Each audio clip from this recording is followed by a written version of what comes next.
सांगोला नगरपालिकेमध्ये भाजप, शेकाप, काँग्रेस, राष्ट्रवादीची आणि ठाकरे यांची शिवसेना युती बघायला मिळते। असंच राजकारण असेल तर महाराष्ट्राची वैभवशाली परंपरा उद्ध्वस्त होईल, अशी प्रतिक्रिया शहाजी बापू पाटील यांनी भाजपवर दिलेली आहे। तर मित्रपक्षांना सोबत घेऊन त्यांचा घात करणं भाजपचा अजेंडा आहे, असं बच्चू कडू म्हणतात। मित्रपक्षाला संपवून भाजप त्यांच्या डोक्यावर बसतं, असंही कडूंनी म्हटलंय।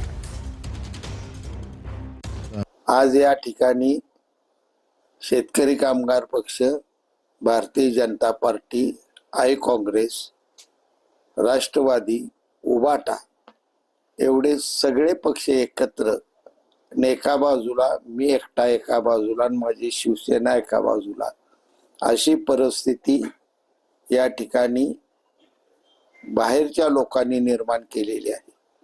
हे माझ्या जनतेला आवडलेलं नाही। अशी जर राजनीती महाराष्ट्रात होणार असेल तर या वैभवशाली राजकारणाच्या महाराष्ट्राच्या परंपरा आहेत त्या थोड्या दिवसात उद्ध्वस्त झालेल्या तुम्हा सर्वांना दिसतील। तर आता काय दिसाजोगतच आहे, कारण मला वाटते भाजपाचा हा एकंदरीत जो अजेंडा आहे तो सोबत घेऊन घात करण्याचाच आहे।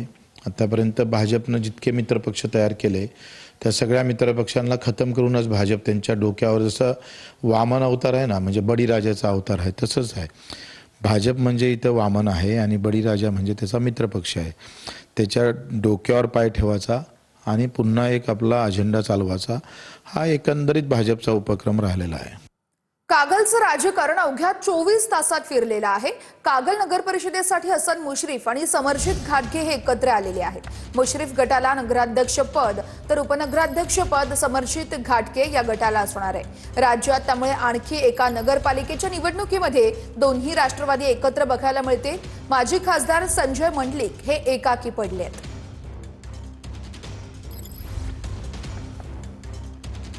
तर मी आणि समर्जित घाटगे एकत्र येणार या तथ्य नव्हतं, असं संजय मंडलिक म्हणतात। समर्जित घाटगे आणि माझी चर्चा झाली नाही, पण स्थानिक नेत्यांनी चर्चा केली, संजय मंडलिक यांची ही माहिती आहे। कागलमध्ये शिवसेनेला प्रचंड प्रतिसाद मिळतोय, असंही मंडलिक यांनी म्हटलंय। माझ्यासोबत माजी खासदार संजय मंडलिक आहेत। आता काय सांगाल, खरं तर काही तास अगोदर अशी चर्चा होती की संजय मंडलिक आणि समर्जित घाटगे एकत्र येऊन हसन मुश्रीफ यांना टक्कर देणार, मात्र काही घडलं, मात्र काही वेगळंच। चर्चा अशामुळे उठल्या असतील, कदाचित संजय बाबा घाटगे आणि मुश्रीफ साहेब पॅनल करणार, त्यांच्या विरोधात समर्जित घाटगे आहेत आणि ते आम्ही म्हणून एकत्र करणार असं लोकांना वाटलं असेल, पण त्यामध्ये काही तथ्य नव्हतं। म्हणजे कागलमध्ये एकत्रित आघाडी करण्यासंदर्भात समर्जित घाटगे आणि तुमची काही चर्चा झाली होती का?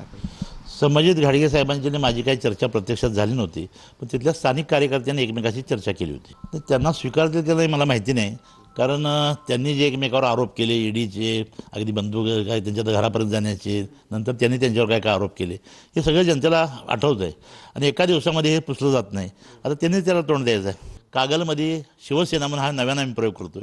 आता लोकांचा प्रचंड प्रतिसाद आहे मला मिळायला लागलेला आहे, त्यामुळे आज मी तुम्हाला किती जागा निवडून सांगू शकत नाही, पण प्रचंड ताकदीनं लोक आमच्या मागे येतील। कागल आणि मुरगुड या दोन्ही ठिकाणी जनतेला सोबत घेऊन आम्ही ही सगळी निवडणूक लढवू, अशा पद्धतीचा निर्धार या निमित्तानं संजय मंडलिक यांनी व्यक्त केल्याचं बघायला मिळतंय।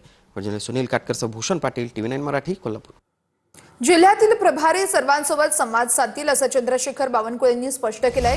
अर्ज मागे घेण्याच्या तारखेपर्यंत अपक्ष अर्ज मागे घेतील, असंही बावनकुळेंनी म्हटलंय। नाराज अपक्ष अर्ज मागे घेतील, अशी प्रतिक्रिया चंद्रशेखर बावनकुळेंनी दिली आहे। जिल्ह्यातील प्रभारी सर्वांशी संवाद करणार आहे आणि मला विश्वास आहे की विड्रॉपर्यंत, फॉर्म वापस घेतपर्यंत सर्व अर्ज, अपक्षाचे अर्ज जे आमच्या पक्षाचे अपक्ष भरलेले आहेत नाराज होऊन, ते आम्ही परत घेऊ। त्यांना आम्ही विनंती करू। शेवटी एका पदावर एकावेळी एकाच व्यक्तीची निवड होतं, त्यामुळं निवड प्रक्रियेमध्ये एखाद्याला न्याय मिळतो, एखाद्याला मिळत नाही, पण मला विश्वास आहे की भारतीय जनता पार्टीचा कार्यकर्ता हा पक्षाकरता समर्पित आहे, तो त्या ठिकाणी आपली अपक्ष उमेदवारी परत घेईल। बातमी अमरावतीच्या राजकारणातून आहे। नांदगाव खंडेश्वर मध्ये काँग्रेसला मोठा धक्का बसलेला आहे, कारण या ठिकाणी राजकीय समीकरण बदलली आहेत। काँग्रेसचे माजी नगराध्यक्ष अक्षय पारसकर यांनी भाजपात प्रवेश केलाय। आमदार प्रताप अडसर यांच्या उपस्थितीत हा भाजपचा पक्षप्रवेश संपन्न झालेला आहे।